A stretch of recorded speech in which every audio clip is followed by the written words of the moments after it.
I mix what I like, what I like, what I like, what I like, what I like.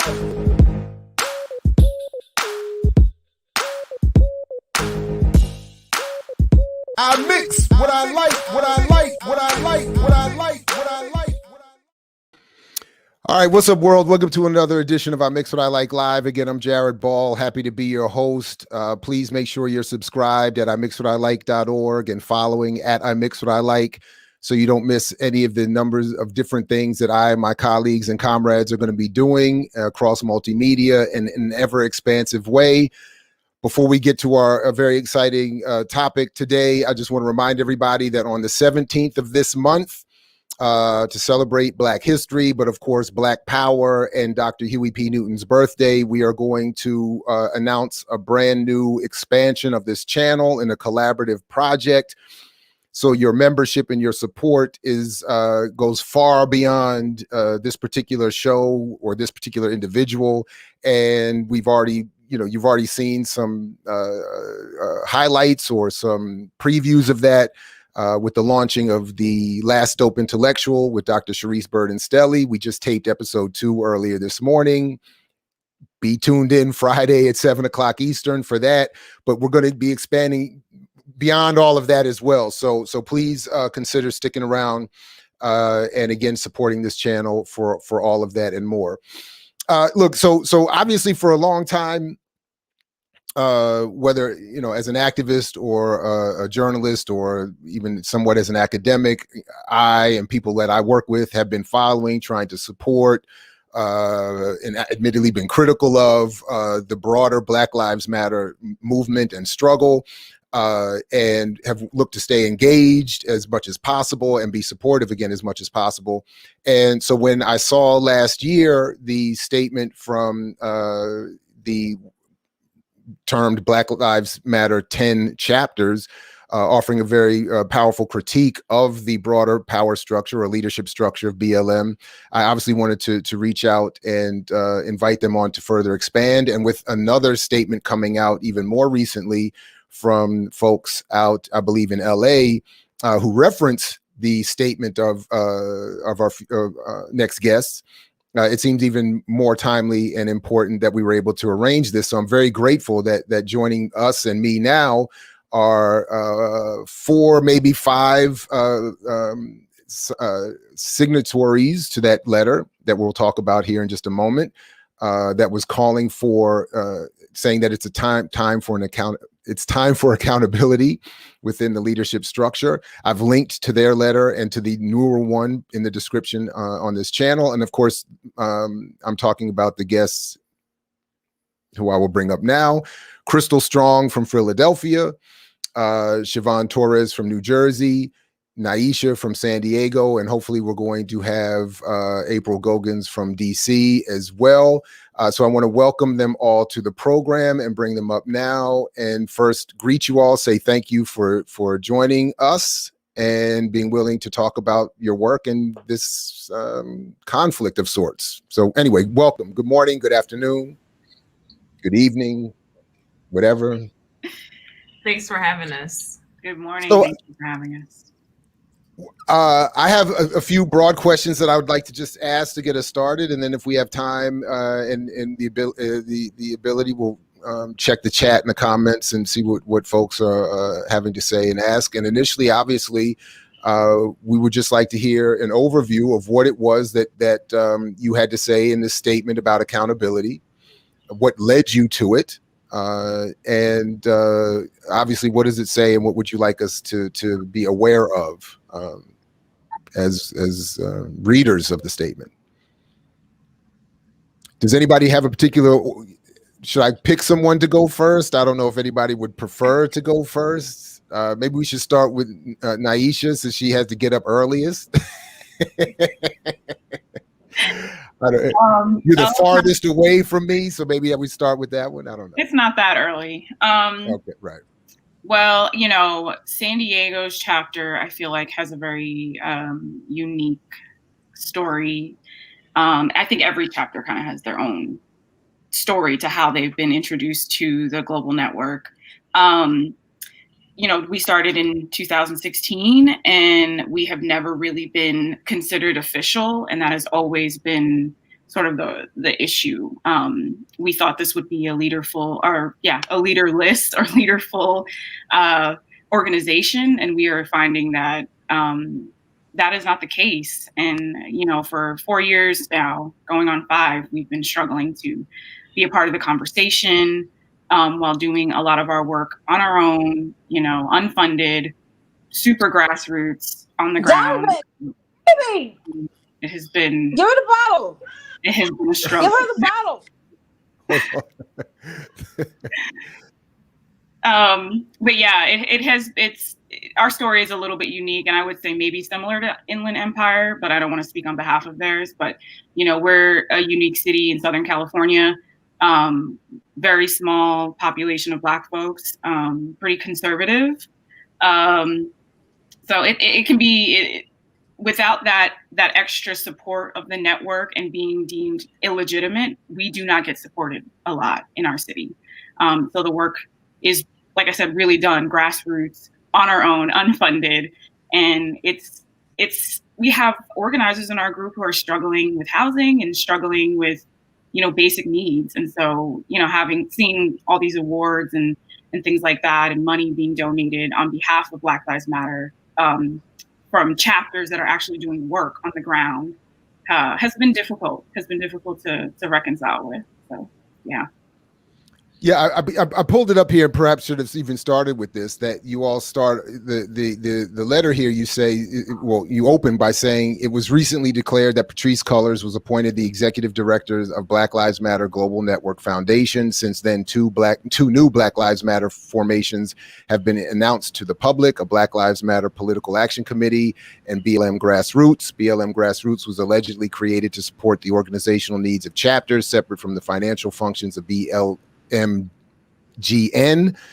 We, the undersigned chapters, believe that all of these events occurred without democracy, and assert that it was without the knowledge of the majority of Black Lives Matter chapters across the country and world. And again, I've linked to the full statement in the description below, so people can follow up on it as they like. But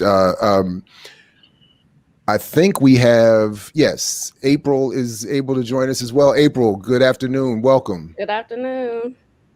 It's good to see you. Thank you for joining us. I was just asking everybody, we just heard from Nyisha, her first thoughts on why you all thought it was necessary to put this letter together, and what drove the coming together of these groups to write the letter, and then what are the concerns raised in the statement.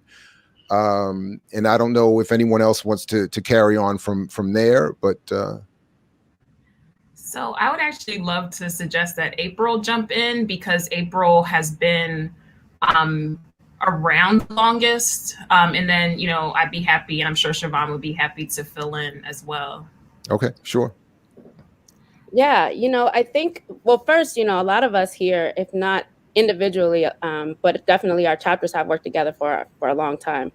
I think there comes a time when you can call people in, and attempt to have some democratic discussions about leadership, about accountability, who we are accountable to, our political direction, all of those things. But there comes a point when whoever it is you're trying to hold accountable is clearly not in alignment with those things. And each one of us lives in the communities where we organize, and we're accountable to our communities. We expect the same thing, the same kind of critique that we're giving them. And I've been thinking about this a lot. I just came back from a sabbatical, but I also think the urgency of the moment says that, like, this doesn't work. Historically, it's never worked like this. It doesn't work like this in our chapters. We owe more to Black folks in this country to do this with some intention, with some historical context, and to be real, like, we're not a tool of the Democratic Party, and to be able to say that we may have different things going on in our cities, but specifically we have worked tirelessly with our communities to be about what's going on the ground. So here in DC, we're not a state. So what is happening, what they're talking about, across the river, in Congress, has nothing to do with the fact that we have one hospital over here east of the river for 150,000 people, and Black women can't have children on this side because there is no neonatal or gynecological specialties for pregnant women. Say, and to spend that much time with that much platform, not uplifting, even in this city, the things that are happening to Black folks, the things that are happening in California, New Jersey, Philly, it's a failure to stay with your feet, your ears, and your heart on the ground. And Black people we don't have that luxury. We don't have that luxury to do things lackluster. We don't have the luxury to not be principled. And let's talk about it. We don't have to agree, but there has to be some political, political and principled struggle about these things, because we can't afford to do this wrong. And none of us have closed the door calling people accountable. People have to opt into accountability. And then to turn and say that, hey, a lot of us aren't really chapters, or, we're out here for the money. Nobody's hurting for money, because the wealth in our communities is the people. And so if that means by calling you accountable, somehow we don't have access to capital, it means nothing to the rest of us. So if I can jump in Sure. as well. And I want to just maybe take a tiny step back, because some of the viewers might be hearing about this for the first time and may not really understand the context for in which the letter was written. And I do just want to say like a couple just facts, right? And the first fact is that what we call the network, the global network, has always been separate from the chapters, right? I'm a core organizer with Black Lives Matter Philly, and we have always had to do our own work, our own fundraising, our own everything, with very little support from this thing called the global network, right? And so I do think a very important thing for folks to understand is that when you were talking or critiquing the BLM Inc. or TM, that is separate from the work that individual chapters are doing in their communities, right? We are accountable to.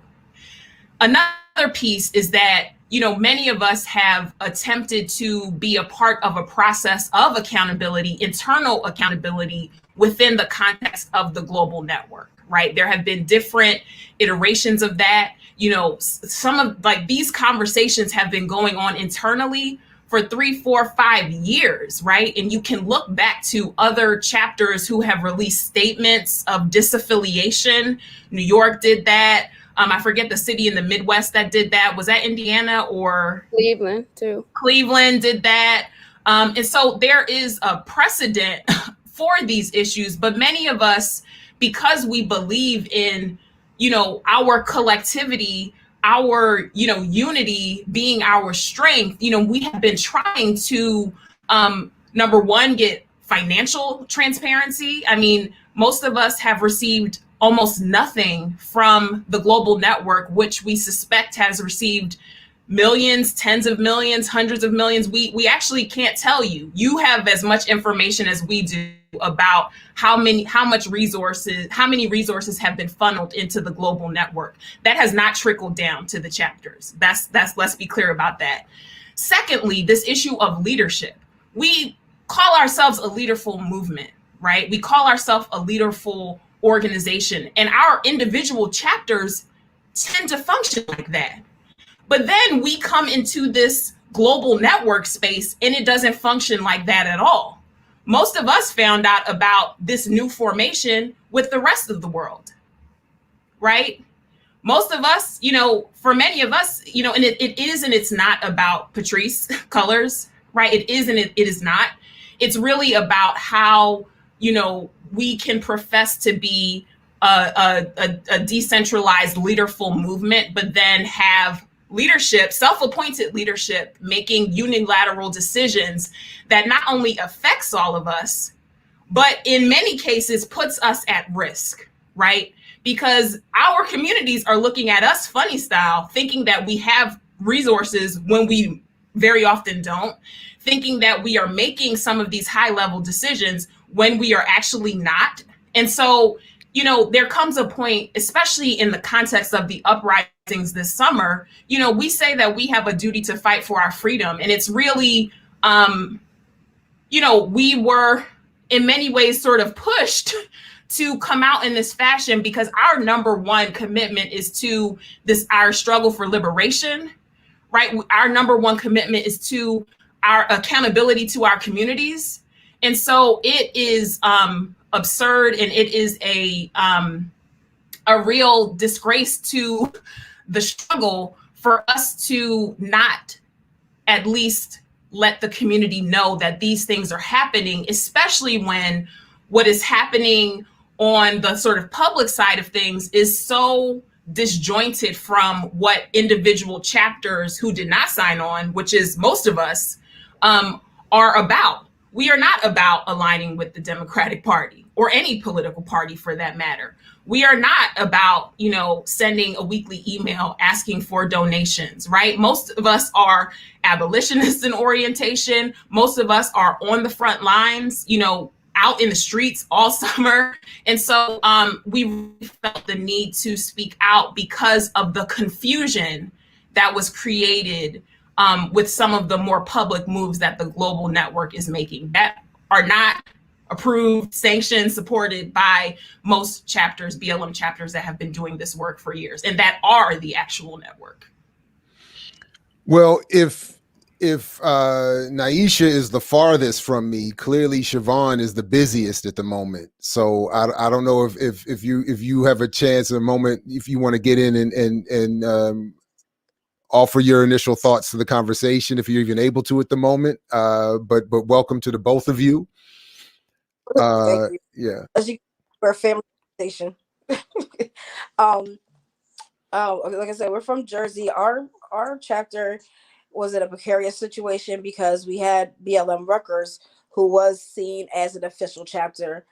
But then as BLM Jersey came about, as for the smaller cities that are in New Jersey that has Black folks that are not represented, and that the basically, to be honest, that the cops are getting away with murder out in this, and that's why we formed BLM New Jersey. And I find it was disheartening the fact that BLM New Jersey is not seen as an official chapter, but we were official when I was putting my body on the line for that. We were official when they were using us to collect donations. We were official then. So, and the fact that we had no say-so and any of the things and no accountability, that's why we decided to sign on as part of the BLM 10. Right on. Thank you. So, well, that's okay. So to be clear, then, if I heard well all of you correctly, I wrote here in the note that disagreement is not necessarily condemnation, in the sense that you're not. If I believe somebody said something that you're willing to. In other words, what are you trying to all do next? Are you all trying to stay as Black Lives Matter chapters or as within a Black Lives Matter organization? Are you trying to reform something else, the way it sounds like the other group in LA is talking, that they've now broken off?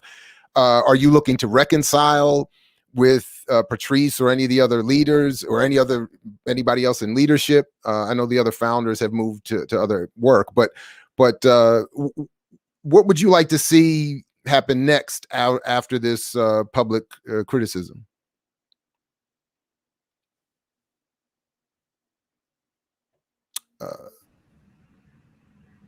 Even though I would like to see accountability first and foremost. I want to see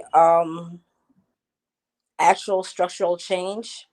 I can't speak for the rest of the group, but as far as BLM New Jersey is concerned, before there's any type of reconciliation, there has to be accountability, and it has to be something done in good faith.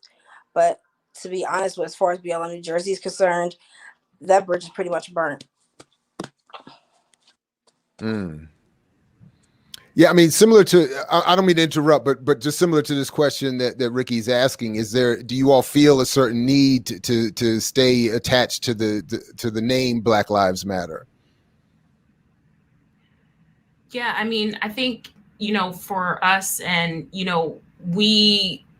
I think it's important to just recognize that the context for, releasing this letter is not as if we had like a 6-month, 1-year strategic planning process where we already, this happened under duress. And so we don't have all the full, scope of what this will look like into the future planned out. But we felt like we couldn't stay quiet and figure it out and then come back later in the midst of the kind of, public statements and things that are not aligned with much of what, Black Lives Matter chapters believe in and do, right? And so I do, think that there, a lot of this is none of this is off the table. I mean, accountability and transparency, as Shevonne said, is the first step, right? We at the very least, chapters who have been a part of this network deserve to know about resources,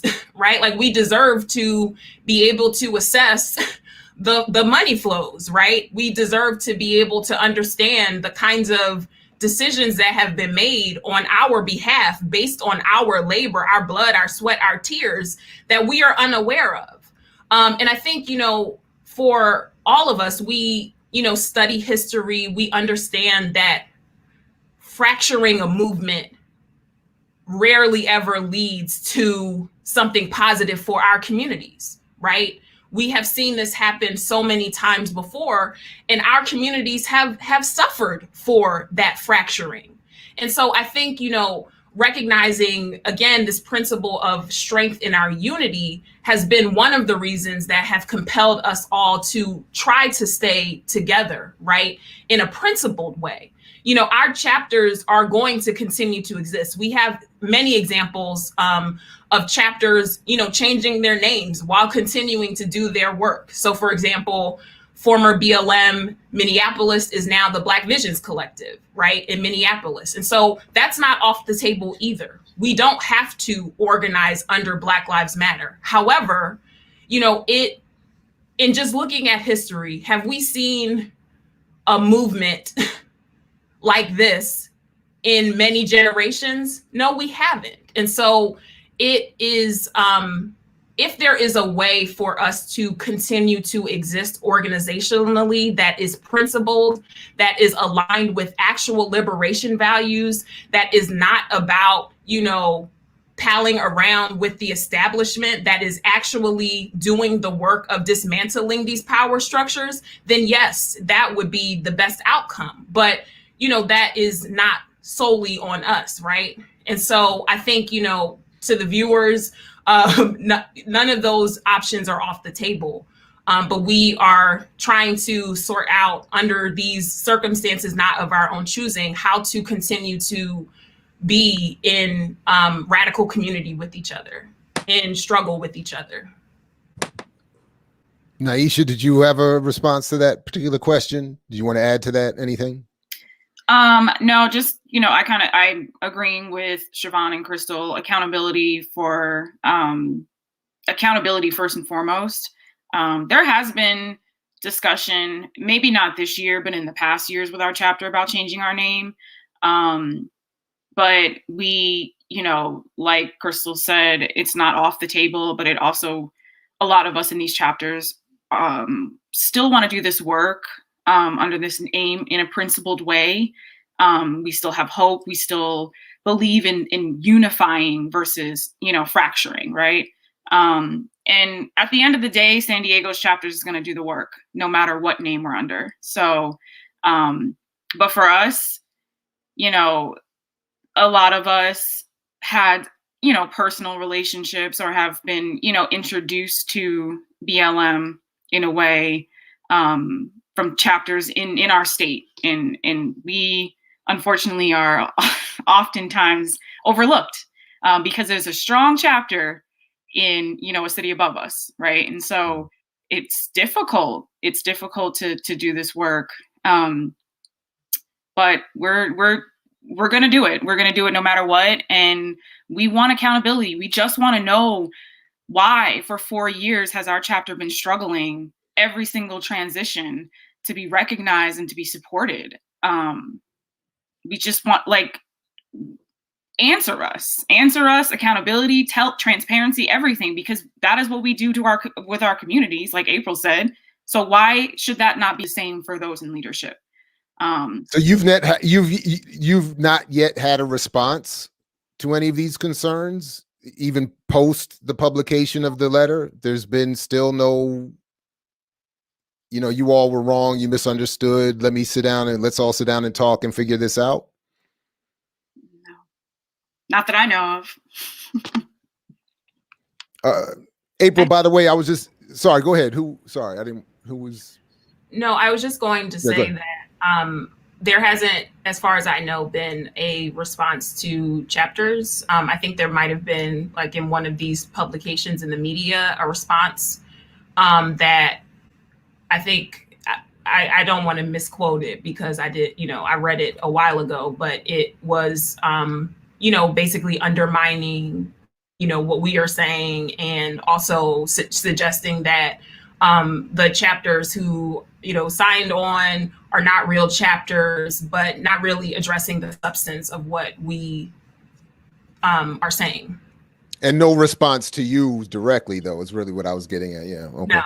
April, I was just asking the others, and I'll invite you to respond, and then I'll ask you to be the first to respond to this next question, which I was asking them to just talk a little bit about what they would like to see BLM become. And then Ricky Ryan asked, do you all still feel it necessary to organize under the Black Lives Matter banner? And then I would just add on for you to consider as well this question of, in addition to what has been said about the response from BLM leadership, what has been the overall response you all have had to deal with from whatever spaces or circles or communities?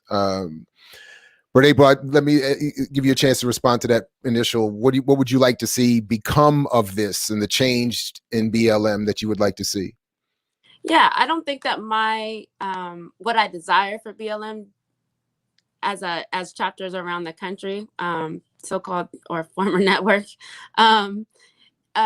is any different. I think that what I have always seen is a solidarity of chapters that are both, whether it be materially or with skills or supporting each other, and with respect around our autonomy, like we do now, right? Like understanding that Black people know what we need on the ground more. But I also see that we deeply desire to do that in ways that are both principled and transparent. So I would hope that would continue.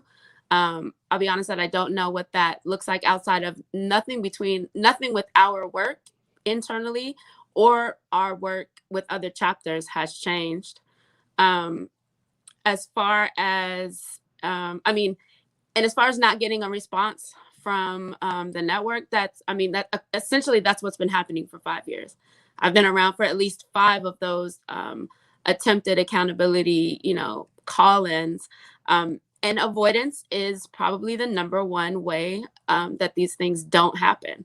That there is no accountability because you have to, again, opt into it. And they've chosen over and over again not to opt into accountability. As far as the name goes, some chapters have changed their name.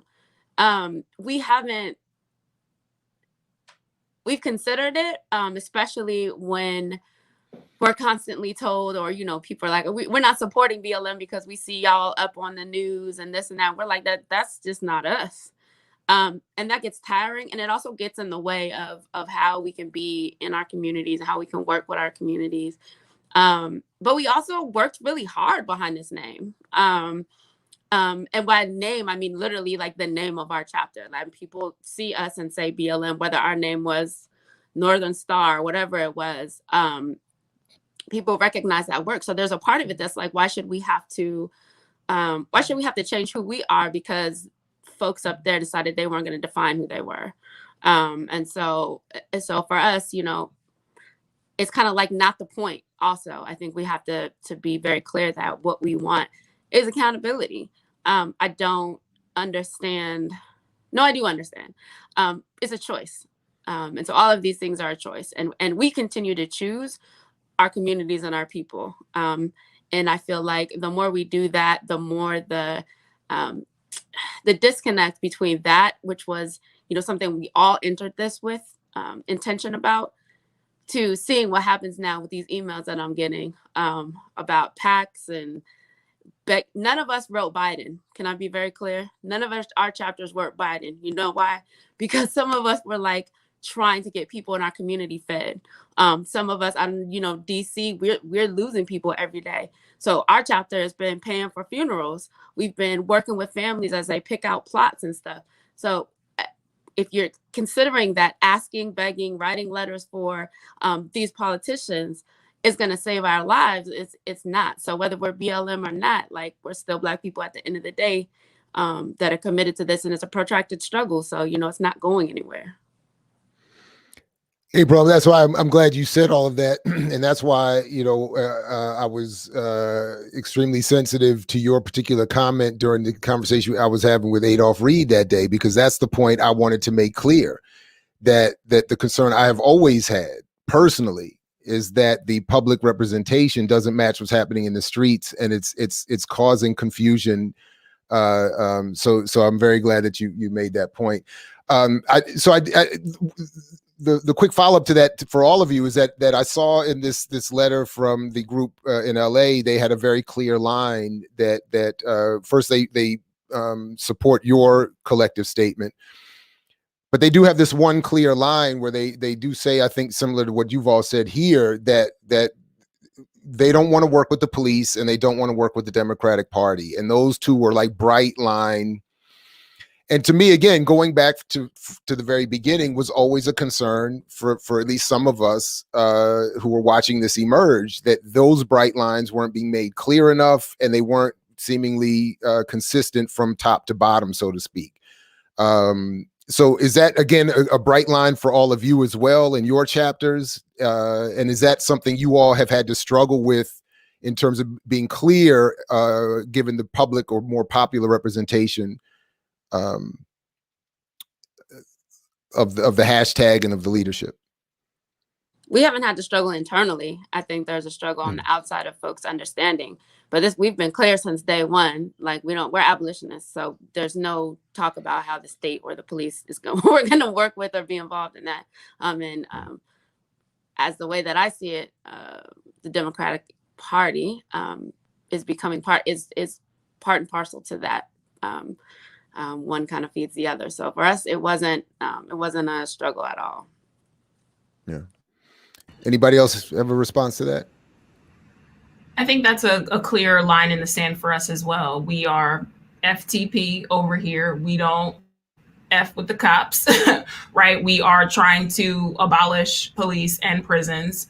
BLM Philly is a part of the Black Philly Radical Collective here in the city, and we have 13 demands for abolition in our city, which you can read about.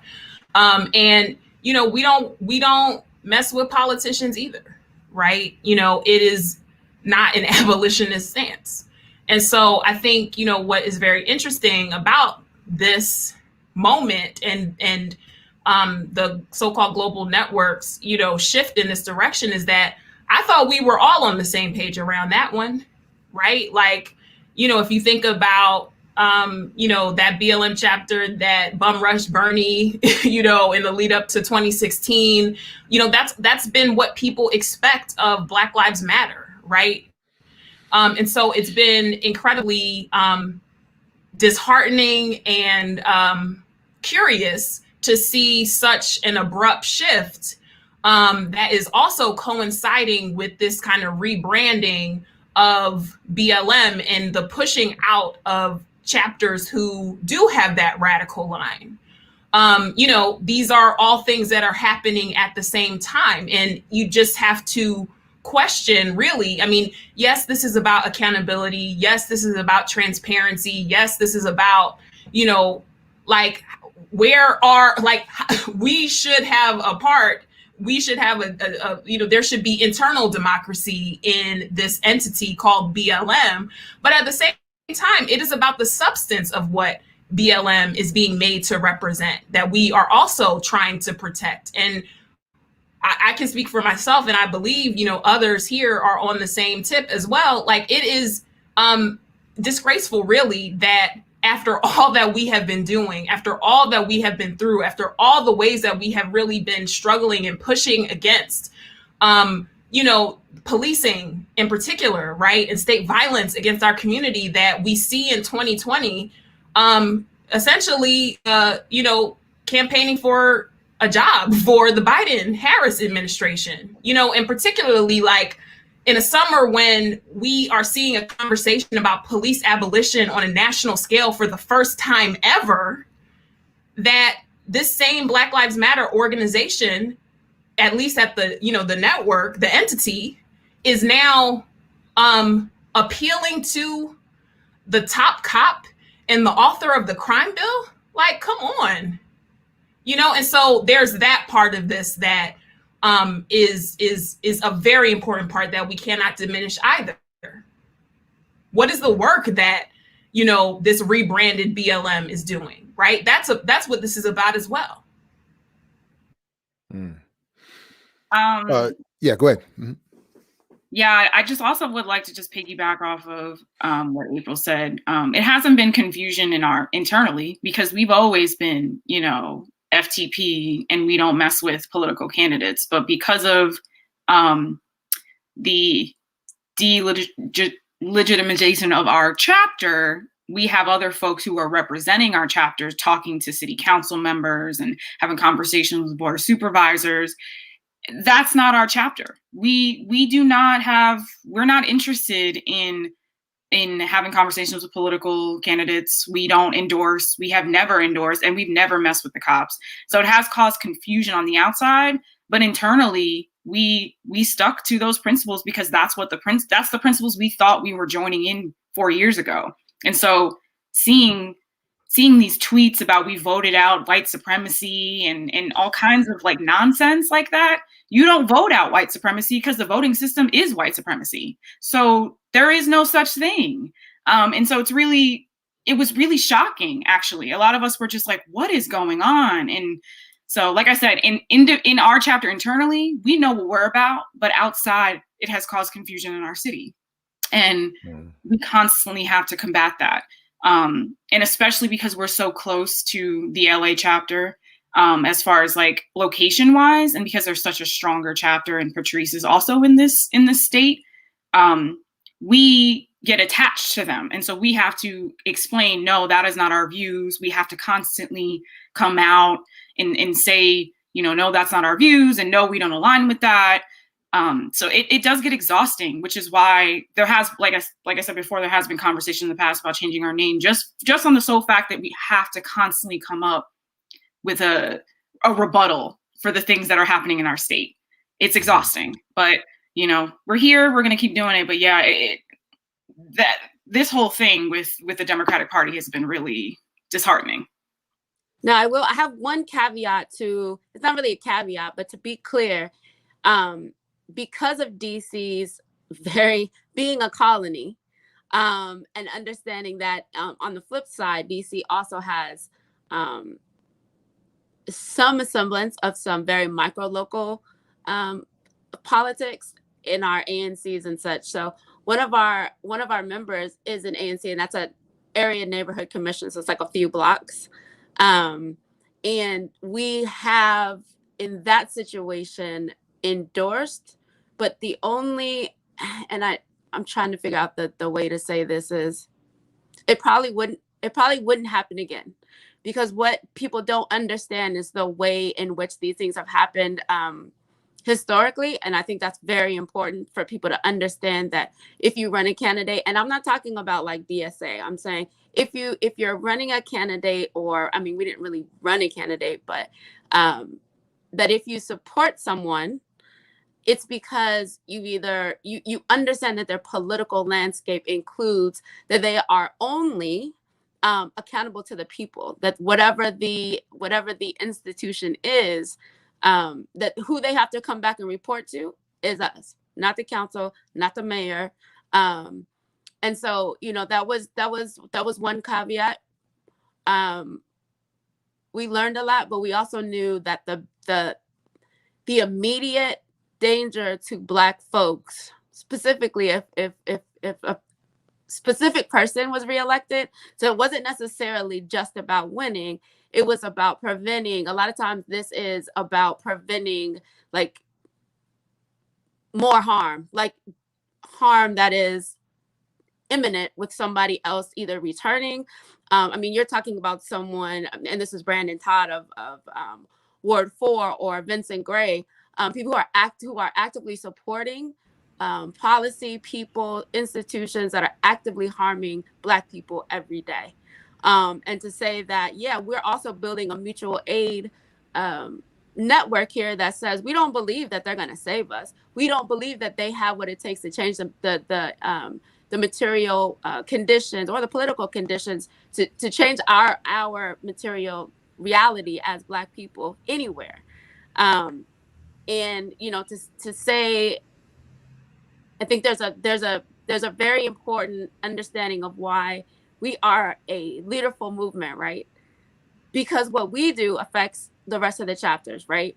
And so that's why this like democratic political unity, we all have to agree on every single thing because we live in different places, but never ever should it be okay, in my opinion, for us to say that we believe somehow interacting with these people is going to save us or is going to, you know, in another 4 years, they'll be gone. I mean, people get in there and do whatever they do.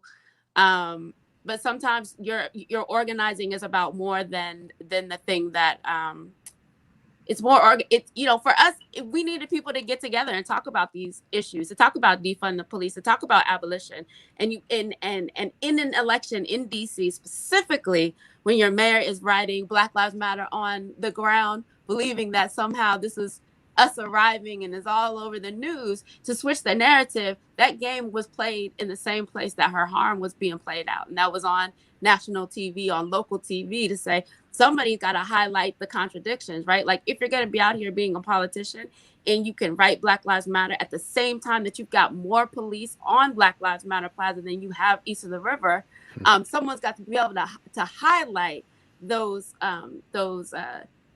the disconnect there. And so I do want people to critically think about why it is we say that it's important for us to state that we are not puppets for, aligned with, or catering to the Democratic Party or any party as a network, right? All of us have our own individual political and, leanings, but yeah, no, I think it's really important. And I'm saying it a few times because I really need people to understand. And I'm thinking, because I got a lot of people in my neighborhood on, and I want y'all to know, ask the questions, challenge us, ask for accountability. But it's time for people to know that there is a difference. There's a difference at what happens in the streets of DC. We recognize it's not the same thing that people who are as seen as creating Black Lives Matter versus creating a hashtag in a network that created itself from the work on the ground. To be clear that those are two separate things. I would also think that a target, yes. So I was just going to say, I think that a targeted approach of a local chapter to a local campaign is different than a blanket national, support for or campaign for an entire party. And certainly, it's not claiming that it's going to end all of the contradictions and conflicts. Sorry, Krystal, were you going to say something? Who was that? And it was very similar to what you were saying, which is that, I hope, the viewers and anyone who sees this can understand with us about the difference around particular interventions in local politics and local power, which looks different in every locality, right? And like you said, this blanket endorsement and alignment with the establishment, like these are two fundamentally different things, right? But also, like, can we just address the goofiness of some of this, right? Like, one of the last posts I saw was like twerking in an American flag on the National Mall. And we in a pandemic, in a Panasonic, in a panorama. Like, what's going on? Sorry And about this. in addition, I mean, it's funny. It's funny. It's both funny and it's funny style, right? Yeah. But in addition to that, I'm like laughing with you in that, but I'm also, these things really expose the fundamental distinction between why we felt the need to speak up and to make clear that what is happening at that level ain't got nothing to do with what we are doing on the ground, right? We had uprisings here in Philadelphia around the murder of Walter Wallace Jr. Did you see any BLM network broadcast about that? No one reached out for support around that. Our fam in Louisville, all they have been having to deal with around Breonna Taylor, right? And so part of what we are also just naming is the disconnect, right? Where all of this power, all of this recognition, all of these resources that are being extended based on the work that local chapters are doing are going to an entity that has no relationship to, really, no accountability to, really, and no support of the work that we are doing on the ground. And we organizers desperately need that, right? We are putting ourselves on the line in a pandemic, right? So many of us, I mean, on this call have had to deal with the cops following us, folks getting charges, legal support. A lot of organizers are struggling financially just to survive while also showing up for our communities. And it's ridiculous that we are having to deal with this when we also simultaneously have an entity that is benefiting from our work, amassing all of these resources. It doesn't make sense. There's nothing liberatory about that. And that is what we are also drawing attention to. Shevonne, I want to give you a chance to get in and offer your thoughts on anything that's been said, of course, but I'd also like you to take a first shot at the next question that I have for all of you, because several of you have mentioned this, and I'm very curious myself about the assessment of individual chapters. When whether you're being accused of not being a legit chapter or whatever else, are you all aware of a clear protocol and process for assessing chapters, and what are the standards upon which a chapter is assessed? But Shevonne, I ask you that to go first, but I want to also give you a chance to respond to anything else that's already been said, if you like. I would say from coming from the Jersey perspective, I think it's not only hurtful, but it shows that they don't see us as organizers or as human beings. They see us as a resource to further their agenda and further line their pockets. I joined because I believed what they were doing, and the fact that it's centered queer, dark-skinned women, which will be me, and the fact that they give me a voice. But the thing, essentially what they did was, we're to give you a voice, but now we want to go this way, so we're not going to give you a voice anymore. And we're not only that, they're going back and taking away whatever what they think they gave us, our voice. And the fact that they're now pretty much treating us the same way they were complaining about 5 years ago about how Black people were being treated.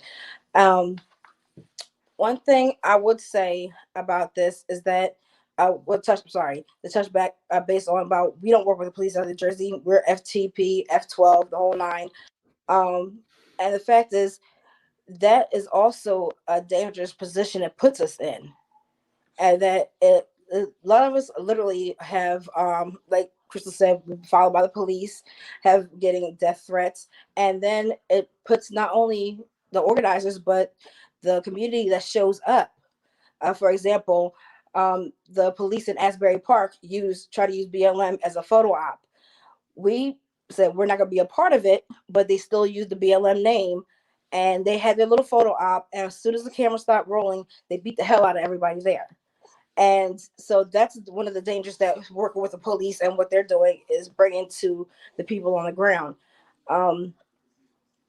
But at the end of the day, the only thing I can say is that we're going to continue this work, whether the name, however, we go BLM or whatever name we decide to go with. And I want the people to understand that it's like, we understand that you're hurting. We understand that you're upset and frustrated. We are too.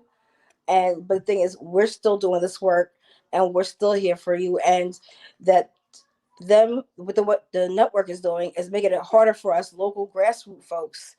Try to, our group is small compared to the other organizations.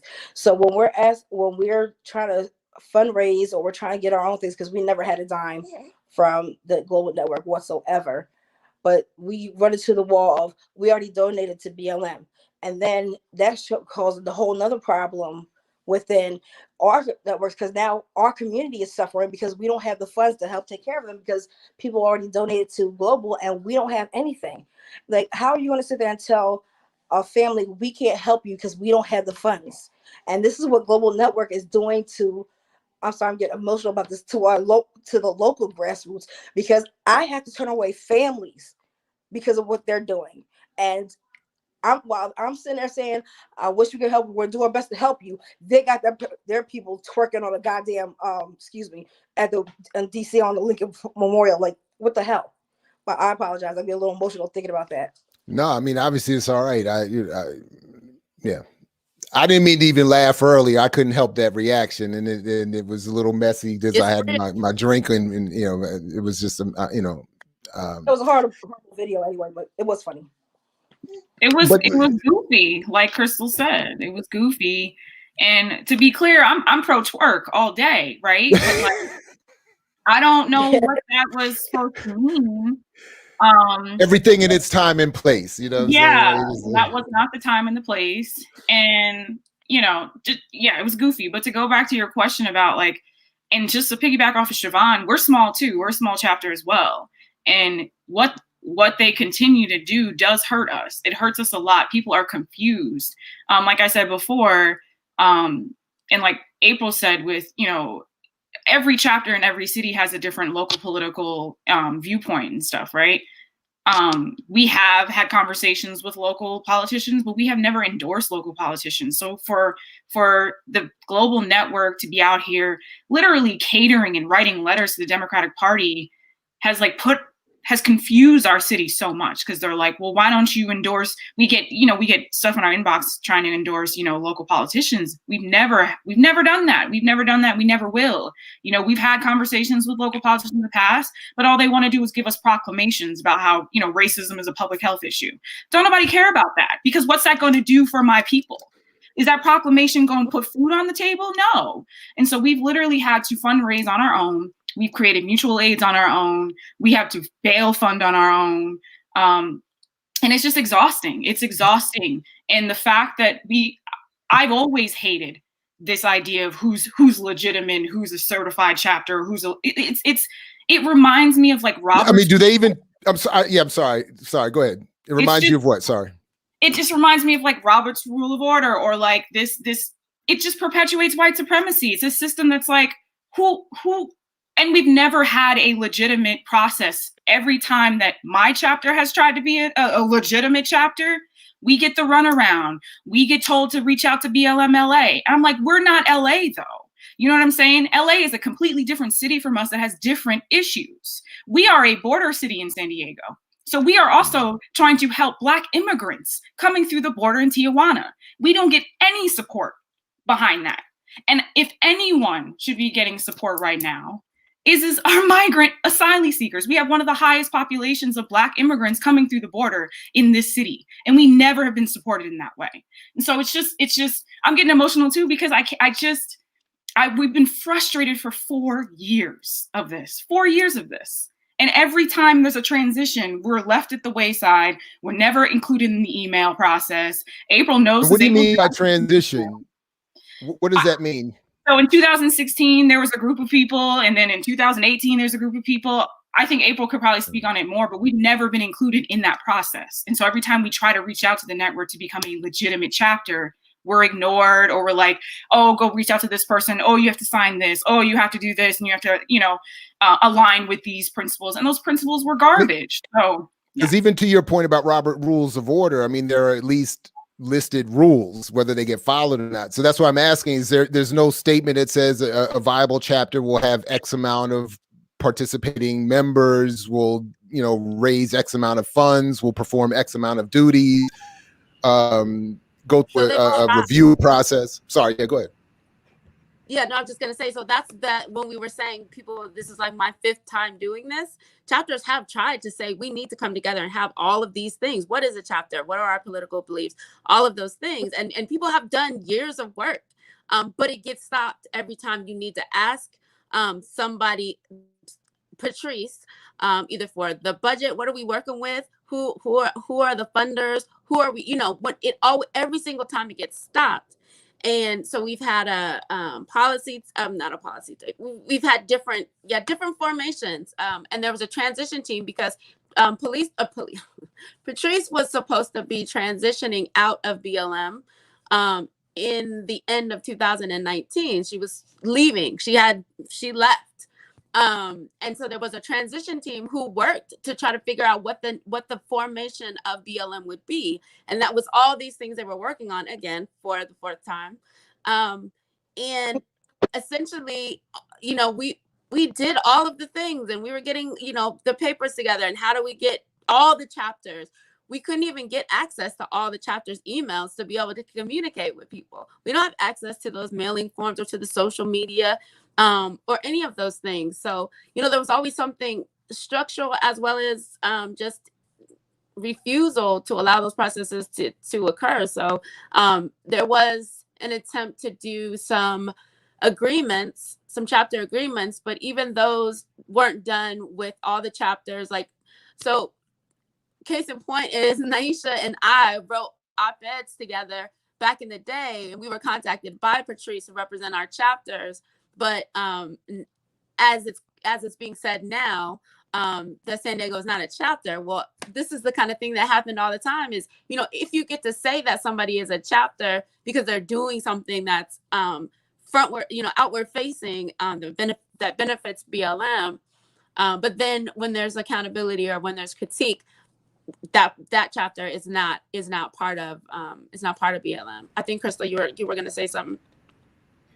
Yes, I was going to highlight the fact that there have been several years and iterations of organizers within BLM chapters coming together to help transition us into an aligned network, into a principle-based network, into one that extends support to one another in a consistent way that really has a structure around it to support our individual and collective work, right? That has a clear line, around the things that we do and don't do, and also to clearly, resolve this issue around, what makes a chapter a chapter. But I do just want to emphasize that, when we were in it, I couldn't see it until some of what happened with, we are a network. This is grassroots. We had been talking about a kind of separation of the foundation, which is its own kind of thing, when BLM becomes a foundation, right? And what the chapters are doing. But the difference is that announcement happened without our collective input, right? So it's not as though we weren't having conversations about a new structure that better suits our work. But what we are seeing is that power, right? Concentrations of power means that some folks can come in and completely override collective decision making, right? We know and April can attest to this because we were trying to be a part of this process for a really long time, and things would consistently fall apart when it got around to collective decision making, because not everybody was invested in decentralizing power, in having accountability for Patrice's role specifically. And I do just want to name that because I don't know how we can claim to be a leaderful movement, but then a person can sort of self-appoint themselves as the leader of, autonomous chapters. I don't understand how this can, the math ain't mathing, right? It's not coming together. But in addition to that, I think something also to keep in mind is that part of what we are seeing happening quietly is that, there's it appears to be the case that this new formation is now opening up the floodgates for new chapters to join and to be established. And part of that seems to be, an effort to push the rest of us out, especially since we have had some fundamental critiques of that process. And I think we should be mindful of that, dynamic that seems to be happening right now. I think it could be one of the reasons why we haven't really seen any response to the things that we are saying. We are, a small number of chapters, although we are a greater number of chapters than the ones who sign on to this new thing. But we don't have the platform of Global Network. We can't walk around calling ourselves co-founders and this and that, which confers us access to resources in the media and power and money. Like, we don't have those things. And so there's a fundamental imbalance here that is part of the reasons why we spoke out in the first place, or tried to, and why it's also really valuable for us to have space to, respond on our own terms.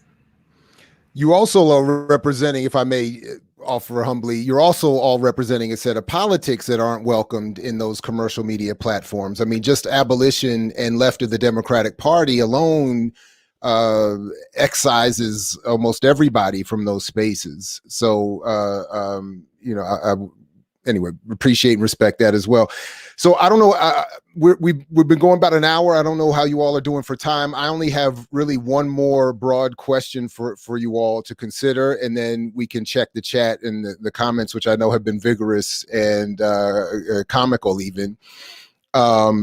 But for me, the question is admittedly even somewhat personal, given the reaction I've gotten in just wanting to raise these questions and support what I think are critical questions being raised by people in these chapters, where I was introduced years ago, naively visiting a chapter somewhere in the country and participating in what seemed like a great event, and on the way back, the ride to the bus, train, airport, wherever we were going, I got an earful about what was, off the record, and I was shocked.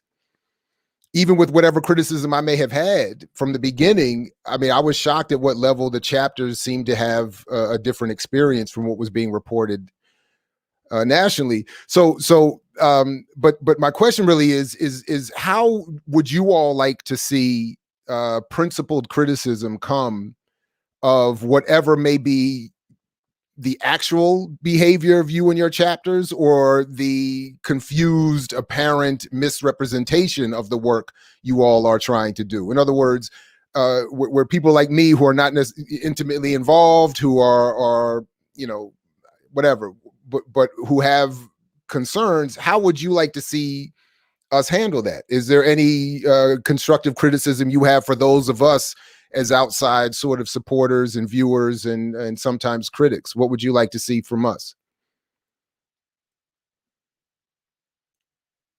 Anybody? I think we're all trying not to take too much space. Yeah.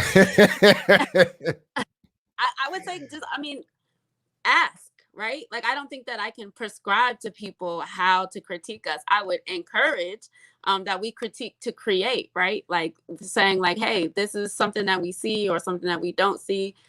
If you're coming to the chapters, I think I can only control, if you come to our chapter and ask a question. But I think that is the biggest thing, is interrogate. Ask the next question. Like, I wonder about this thing about BLM. I wonder where I could go find it. Or general conversation. I don't think none of us have shied away. We can't. There's no way to do this work with, to shy away. So, I mean, I welcome critique. It's difficult. It's hard to hear sometimes, a lot of times, but it's necessary if you want people to trust and work with you, or I think trust is a big thing. Right on. Anybody else have a thought on that? I do, but I can wait if Nyisha and Shevonne want to hop in. We have gotten that critique, which is why our chapter currently is, stepping. I wouldn't say we're taking a step back, but we're capacity building and capacity strengthening right now, because we have gotten that critique and we welcome it, because that's part of what this organizing is about. So,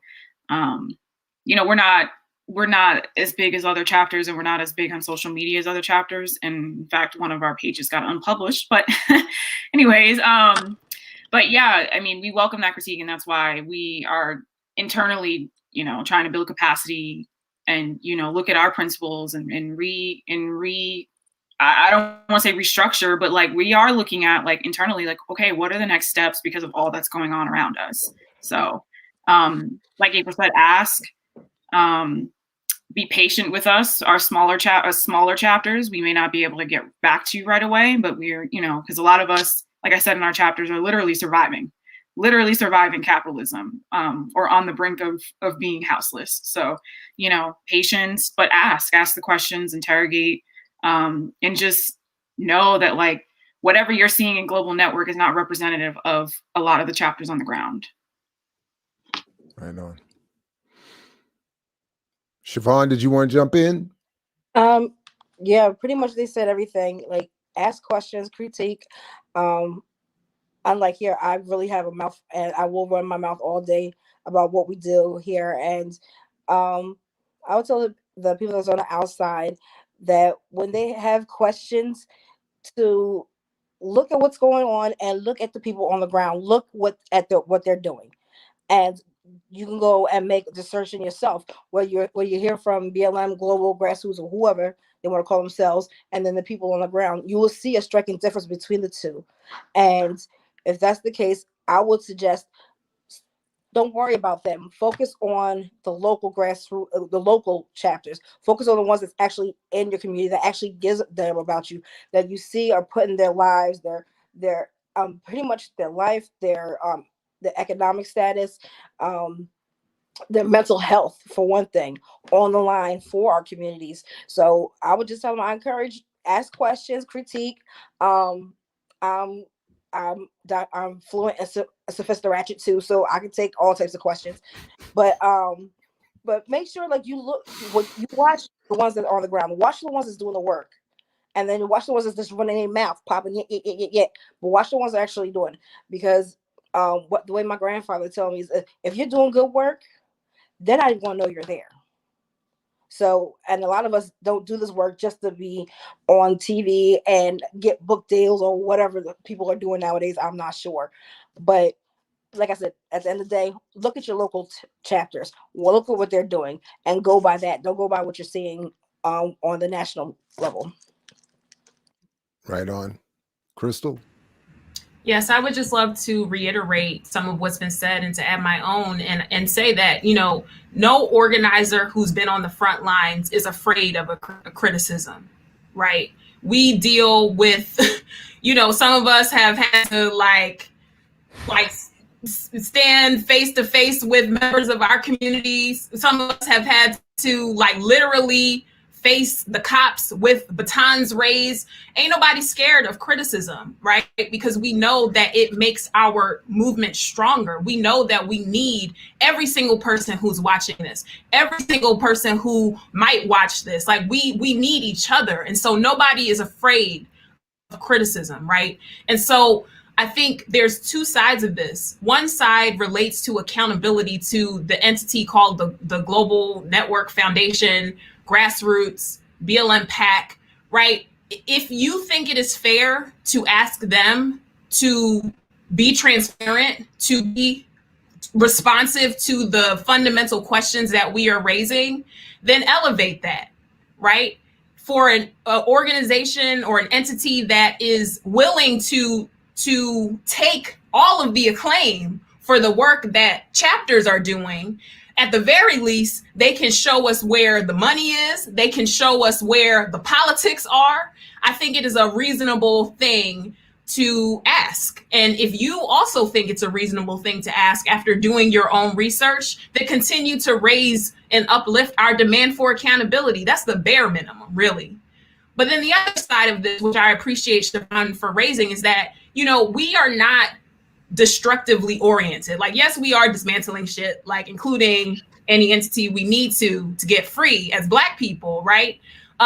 We are also building, right, in our communities. And so I really also want to just emphasize the work that we are doing and encourage you to look at the work that we are doing. And if you appreciate the work that we are doing, then support that work, right? Don't give to an entity that is not even accountable to the folks it says it represents, right? You can support directly the work that the folks, you know, we've got San Diego, New Jersey, BLM DC, there's Louisville, there's Chicago. I mean, look at the list. Look at the work of those chapters and support that work. We've got the Philadelphia Community Bail Fund. We've got a fund for political prisoners here called Brick by Brick Freedom Fund, right? We do, you know, regularly something called the Pan-African Activist Sunday School, where you can learn about, you know, what is happening on the African continent. We just had one this past Sunday around the situation in Uganda. That's on BLM Philly's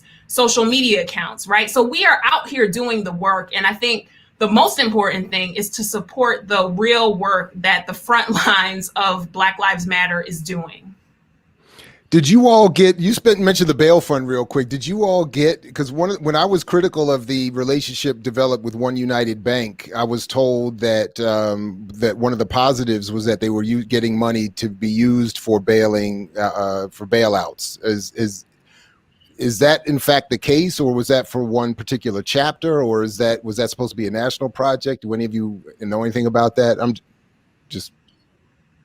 That's interesting. That's new to me. I don't know much about that. Not if it has to do with BLM. I know here in DC, we've partnered with Life After Release, who was an awesome organization that does the Black Mamas bailout, you know, but that is a lot of fundraising that they do and work that they do. But I'm not aware of a One Global Bank or. Well, it's One United Bank, which is a Black-owned bank, and I have a lot of problems with the concept, but the you know, I just raised it, but personally, they've also mentioned, they were saying that this was also to help Black people use their buying power to help, you know, and I was saying, well, this is all mythology, and it's not going to, you know, but the response was which I took as, you know, I mean, it backed me up, because they were saying we're at least raising money to bail people out. So I was like, well, you know, so, but the Inland Empire group that also broke to create the Black Power Collective, I think they're calling themselves in LA, they mentioned the One United Bank relationship as a problem for them as well. So I was just, I didn't know if that happened to have been something that did in fact get distributed nationally in terms of a bailout thing, but you know, anyway, so that's where that was coming from as a question. Personally, I want to say very quickly before we head towards a close, I thank you all very much, not only for the work you've been doing, but for stepping out there and publicly. I know it can't have been easy, and it isn't easy to have made the statement you made. I greatly appreciate you coming on this platform to share more about the context. And I want to make clear that this hopefully ever expanding platform is always open to you all individually or collectively at any point, if it is ever seen by any of you as something that can be of value. So, so selfishly, I'm done with my questions. I'm happy to, if you all have time, if you have something that I didn't invite you to say, you want to add, if you want to hang out for a couple more minutes. I haven't gone through all of these comments and chats. If there's something that you saw somebody say you want to respond to, I'm certainly not rushing you off. I'm just letting you know that you thankfully responded to my handful of questions. Somebody did ask about the donate button. Is there an issue of the Black Lives Matter donation button on the website? I'll try to find that comment again. But they were asking me to ask you about something about a donate button. It ain't going. If it's whatever you are donating to the network, none of us see any of that. No. All of the chapters have their own social media spaces or websites. We are at blmphilly.com. You can donate to us you can donate to us there directly, but none of us see any of the money that is going to the global network. Okay. Thank you for that. Let's see. Did I miss anything? And folks, if you're out there still, if I'm not seeing an important question that you've asked, you want to ask it quickly, please go ahead and throw it in the comments again. And just anyway, but I don't, support the local chapters, absolutely. By the way, while we're waiting, look, while I'm scrolling through, are there any particular events or campaigns that you all are gearing up for, or you want to invite people to learn more about, specifically anything?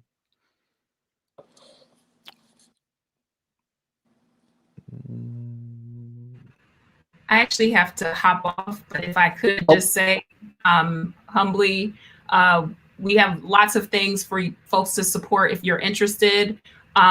You can donate directly to Black Lives Matter Philly at blmphilly.com. We have a bunch of wonderful campaigns. We have a fund for Black educators where we are distributing resources to Black teachers who are bringing liberation pedagogy to the classroom. We are a founding organization of the Philadelphia Community Bail Fund that has freed, I can't remember the number now, but has raised, I think, over like $1 million to bring home folks who are just, languishing in jail because they can't afford bail.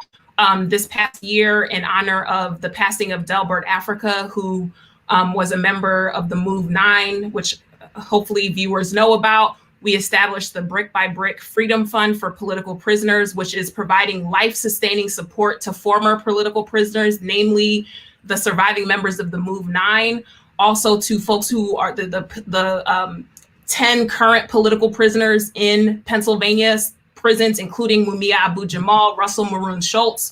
And we are also raising resources for folks like our comrade Ant Smith, who are being targeted by the state for continuing the freedom struggle.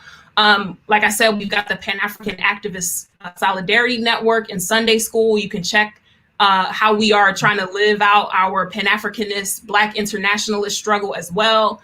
But I have to roll, but I just want to say thank you so much for creating this space for us. And I hope that the others here will uplift the work that they're doing. But please do check out the work that the chapters are doing. We could use your support, whether that's just uplifting the work that we are doing, or if you are able, supporting it directly.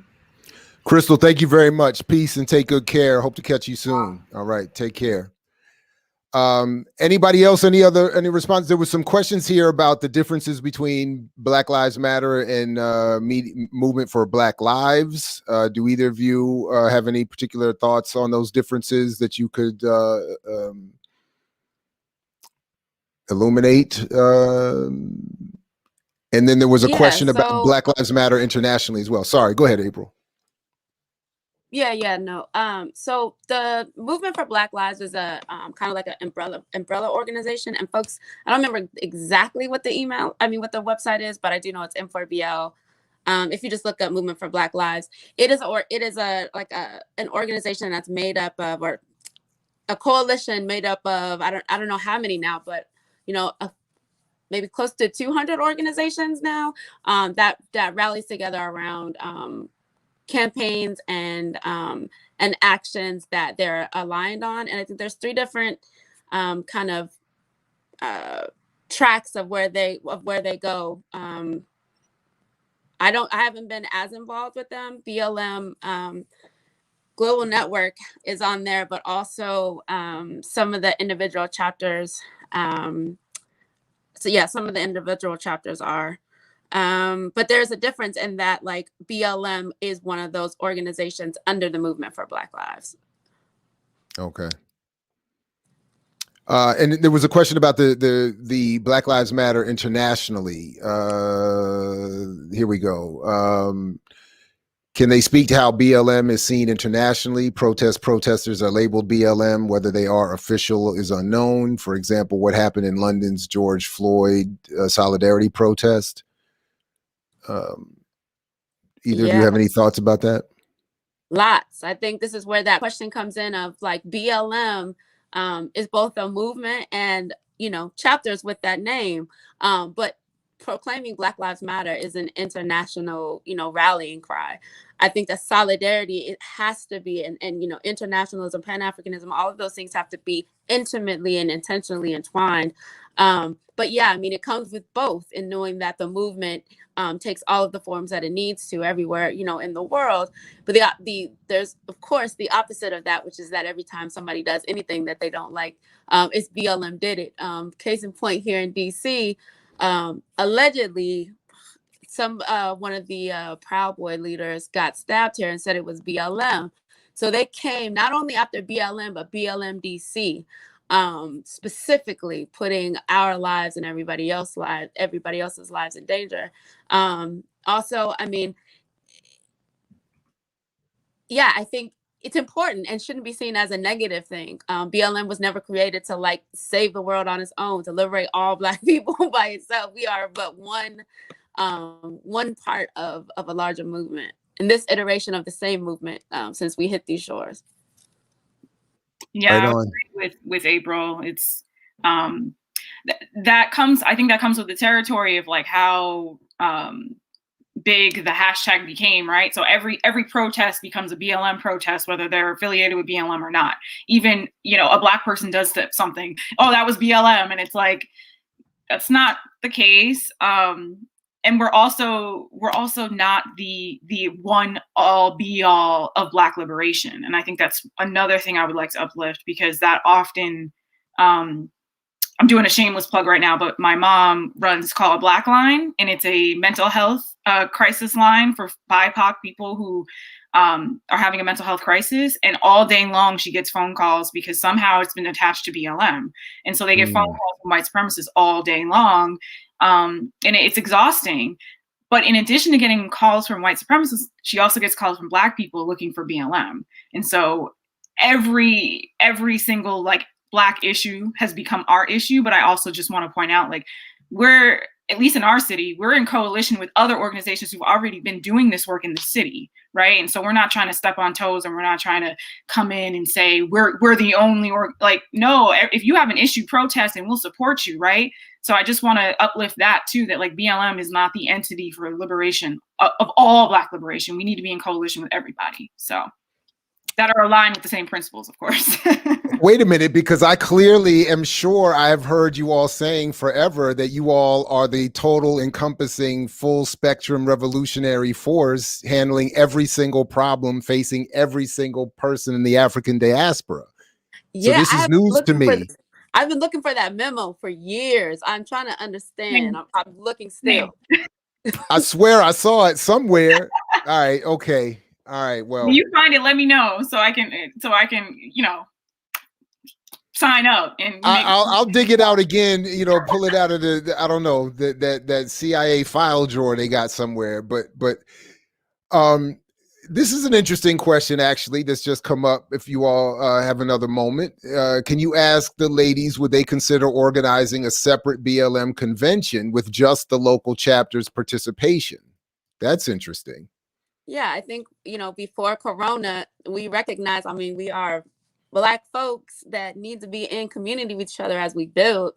Yeah, I don't think that's ever off the table. I also don't think that even in that we ever envision it, you know, BLM as being like still this like insular. I don't know how to exactly explain it, but it wouldn't be created the same way that it is created now. I mean, it really would be like us building on what we have right now.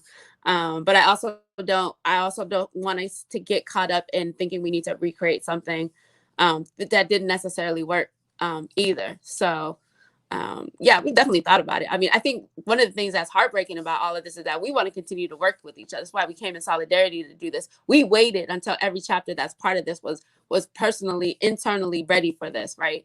Because we want to continue this. Having a network is it's important, it's powerful. So yeah, I mean, all of those things are on the table. Right on. I think that, well, here, I'm sorry. Do you all have inspiration or take inspiration from any past movements or movement leaders? If so, who? Oh goodness. So many, obviously the Black Panther Party, Ella Baker, that's something that we talk about a lot as we organize, is how she formed her political views. And I don't know, I grew up with an activist. So that is who I look up to. My mother has been organizing since I was a baby. So, and she is also part of the BLM 10 as well for where I come from, upstate New York. And so she still runs that chapter, or helps run that chapter. So right on. And that better be my daughter's response one day too. I grew up with my father. I don't need, you know what I'm saying? So right on. Good for you. Yes. And just like all of the political prisoners, Assata Shakur, all of the folks who came before me, my ancestors who fought for me to live and to be here. Black people, African people, because the diaspora is wide, the Haitian people who fought for their independence and won, you know what I'm saying? So there's so many inspirations we can take from. And that's why I do this work for, I want to see us free, really free. And so those are who I look up to. Right on. Yeah, I definitely, I hold close to that. This is the newest iteration of the same movement, right? And so there are people and specific campaigns and time in that movement that bring a lot of inspiration. Yes, definitely. I take a lot of my passion for mutual aid from the Panther survival programs. I also take a lot of inspiration from my great grandfather in Chicago, Gerald Bullock, who did a whole lot with. I think it's funny now because it was like 1950s.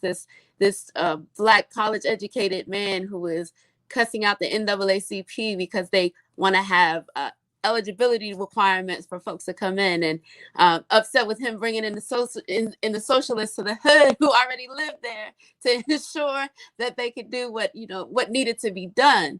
And so for me, it's always like those are the people that I look for, that I draw experience from. But like, good for you too, because I want my great grandchildren shouting me out too. You know what I'm saying? I love it. Well done. Yes. It's wild. I mean, my great grandfather was hosting these YouTube streams and talking cat. You saying? Yes. I mean, I wish my daughter could say that I did hip hop not videos, but documentaries that like changed the revolutionary landscape of politics and hip hop. But all of us ain't that good. Well, we'll see. Hey, we'll see. Yeah.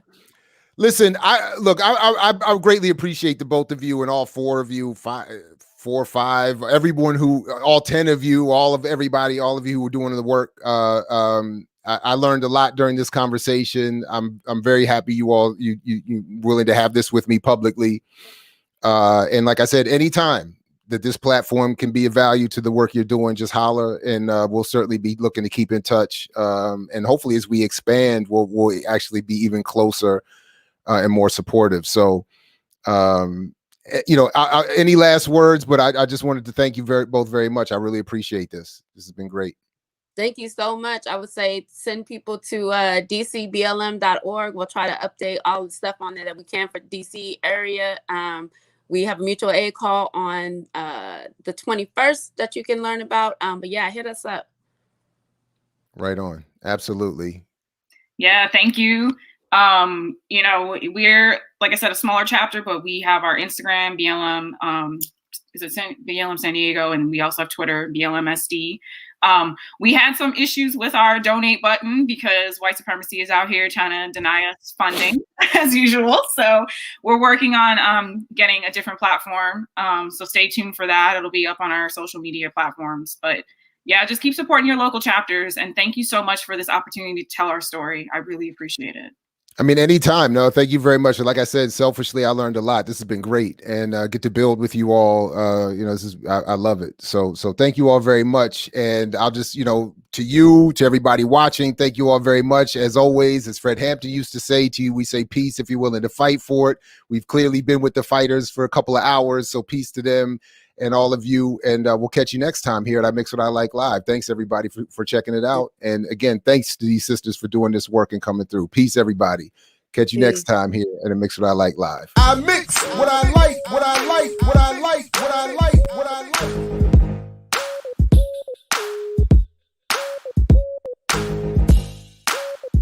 I mix what I like, what I like, what I like, what I like.